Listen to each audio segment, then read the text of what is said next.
Kobe Paras at Kaylin Alcantara may paayuda muli sa kanilang mga fans. Usap-usapan na ngayon sa social media ang ibinahaging video ng isang netizens na kung saan ay makikita nga kinakantahan ni Kobe si Kaylin ng hinahanap-hanap kita, sana all kinakantahan at sana all kinakandong. Ayan naman, talaga naman. Pinakilig nyo na naman kaming mga senior na nga, single pa. Na nga, kinandong pa at may pakis pang kasama. Grabe naman ka-sweet naman talaga ni Kobe Paras kay Kaylin Alcantara. Siyempre as usual, madami na naman kinilig at napasana all sa inyong dalawa, pati nga ang langgam ay nilanggam din. Ganon kayo ka-sweet. Madami tuloy ang nag-request. Sana lang dahil magkaroon tayo ng movie.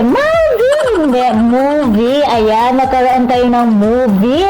Dahil nga naman madami ang nagsasabi na super babagay na bagay kayong dalawa at malakas ang inyong chemistry. Kaya naman ipapatuloy nyo ang inyong sinimulan. Ayan, para naman hindi mabitin ang inyong mga tagahanga at mga taga-suporta.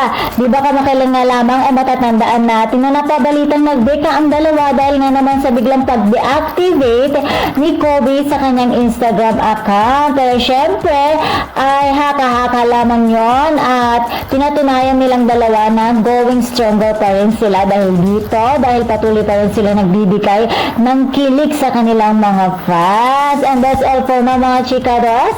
Abangan na lamang natin ang update kina Kobe at Kaylin. And for more showbiz update, please don't forget to like, share, and subscribe my channel. Thank you for watching.